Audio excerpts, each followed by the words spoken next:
কিয়ামতের সবচেয়ে বড় আলামতের একটা আলামত হলো ইয়াজুজ মাজুজ প্রকাশিত হয়ে পড়া। এবং ইয়াজুজ মাজুজ পৃথিবীর এমন একটা শক্তিশালী জাতি, এদেরকে আল্লাহ তাআলা দুই পাহাড়ের মাঝখানে বন্দী করে রেখেছেন। রাসূল সাল্লাল্লাহু আলাইহি সাল্লাম এভাবে দুই আঙ্গুলকে একত্র করে দেখিয়েছেন যে ইয়াজুজ মাজুজ এতটুকু আত্মপ্রকাশ হয়ে গিয়েছে। তারা প্রতিদিন পৃথিবীতে ঢুকার জন্য চেষ্টা করে, কিন্তু সামান্য ছোট্ট একটা ভুলের কারণে তারা পৃথিবীতে আসতে পারতেছে না। ইয়াজুজ মাজুজের কথা আল্লাহ কোরআনে বলেছে, হাত্তা ইদা ফুতিহাত ইয়াজুজু ওয়া মাজুজু ওয়া হুম মিন কুল্লি হাদাবিন ইয়ানসিলুন। যখন ইয়াজুজ মাজুজ আত্মপ্রকাশ করবে, তারা উঁচু ভূমি থেকে নিচের দিকে আসবে। সূরা কাহফের মধ্যে এই ঘটনাটা রয়েছে যে ক্বালু ইয়া যাল করনাইন ইন্না ইয়াজুজ ওয়া মাজুজ ওয়া হুম মুফসিদুনা ফিল আরদ। যে বাদশা যুলকারনাইনকে ওই এলাকার মানুষ বলল যে হে যুলকারনাইন, ইয়াজুজ মাজুজ অত্যাচার করে, পাপাচার করে, তাদের হাত থেকে তুমি আমাদেরকে বাঁচাও, দেওয়াল নির্মাণ করে দাও, তোমাকে অর্থ পয়সা কোটি পারিশ্রমিক যা লাগে তাই দিব। বাদশা যুলকারনাইন বলেছিল, আমাকে কোনো পারিশ্রমিক দেওয়া লাগবে না, আল্লাহ আমাকে অনেক ক্ষমতা দিয়েছে,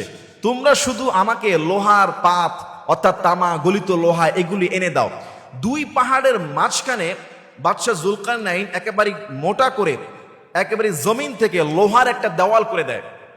এইটা ওই এলাকার মানুষ তাকে সহযোগিতা করেছিল, তিনি এটাকে গরম করে সেই জায়গায় একবারে লোহার পাতের ইস্পাত দিয়ে একটা দেওয়াল করে দেয়।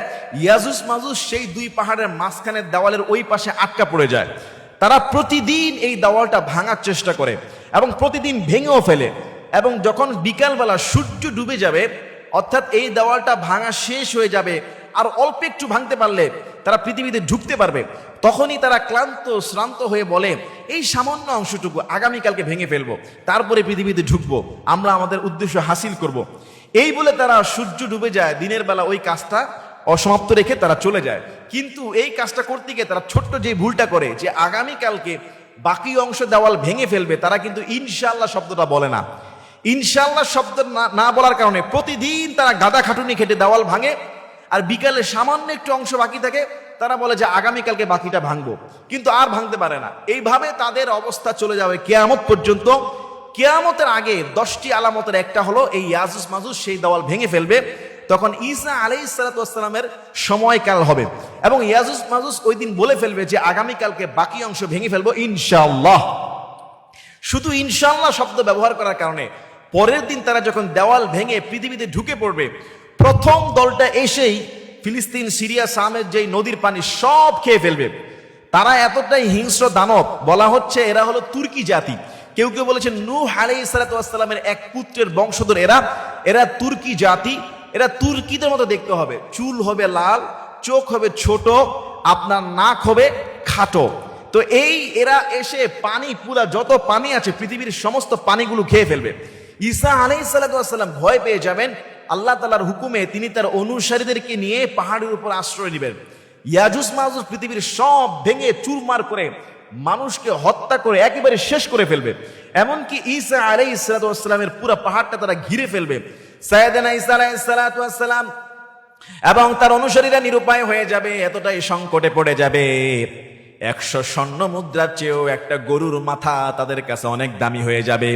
খাদ্যের সংকট, নিরাপত্তার সংকট যখন হয়ে যাবে, ইয়াজুজ মাজুজ পৃথিবীর সব মানুষকে হত্যা করে ফেলবে। একটা সময় তারা বলবে, এবার আকাশে যিনি আছে তাকে হত্যা করব। নাউজুবিল্লাহ। আকাশের দিকে তীর মারবে, সেই তীরটা রক্তাক্ত হয়ে জমিনে ফিরে আসবে। আল্লাহ পাক রব্বুল আলামিন ওই ইয়াজুজ মাজুজ যেই জাতি রয়েছে সেই জাতিকে ধ্বংস করার জন্য উটের নাকের মধ্যে এক ধরনের পোকা বসে, নাগাফ পোকা। ইয়াজুজ মাজুজের ঘাড়ের মধ্যে আল্লাহ সেই ছোট্ট পোকা লাগায়া দিবে। সুবহানাল্লাহ। ছোট্ট সেই নাগাফ পোকাটা ইয়াজুজ মাজুজের ঘাড়ের মধ্যে লেগে যাবে, একেবারেই পুরা ইয়াজুজ মাজুজের বংশকে খেয়ে তছনছ করে তাদের শরীরের মধ্যে রোগ ছড়িয়ে পড়বে। সেই পোকা লাগার কারণে রোগাক্রান্ত হয়ে একেবারে পচে মরে লাশ হয়ে জমিনে ভরপুর হয়ে যাবে। ঈসা আলাইহিস সালাতু ওয়াস সালাম পাহাড় থেকে নামবে, দেখবে জমিনে কোনো খালি জায়গা নেই, তাদের মোটা মোটা পচা লাশ পড়ে আছে। সাইয়েদনা ঈসা দোয়া করবেন, আল্লাহ পচা দুর্গন্ধময় লাশ জমিনে ভরপুর।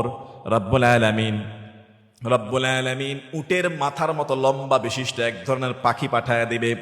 সেই পাখিগুলো লাশগুলোকে তুলে নিয়ে যাবে, রহমতের বৃষ্টি হয়ে পুরা জমিনের রক্ত, পচা দুর্গন্ধ ধুয়ে নিট এন্ড ক্লিন করে দিবে আল্লাহ পাক রব্বুল আলামিন। সুবহানাল্লাহ। কিয়ামতের আগে ইয়াজুজ মাজুজ আত্মপ্রকাশ করবে শুধু ছোট্ট ভুলটার কারণে, ইনশাআল্লাহ না বলার কারণে। বেরোতে পারতেছে না, প্রতিদিন কিন্তু দেওয়াল ভেঙে ফেলে। সামান্য একটা অংশ ভাঙতে পারলেই তারা বের হতে পারে, পরের দিন জন্য রেখে দেয়, আর ভাঙতে পারে না, কিন্তু একদিন বলে ফেলবে ইনশাআল্লাহ। তো এরকম জাতি থেকে, এরকম বিশৃঙ্খলা থেকে এটা কিন্তু আল্লাহ আমাদের সবাইকে হেফাজত করে দিক। এবং কিয়ামত যে সন্নিকটে দিন দিন চলে আসছে, ইয়াজুজ মাজুজের আসার সময় ঘনিয়ে আসছে, এতে কোনো সন্দেহ নাই। কেননা ছোট ছোট সব আলামত প্রকাশ পেয়েছে, এখন বড় আলামতগুলো বাকি। হে আল্লাহ, ভয়াবহ কিয়ামতের ফিতনা থেকে আল্লাহ আপনি আমাদের সবাইকে হেফাজত করে দিয়েন। আল্লাহুম্মা আমিন।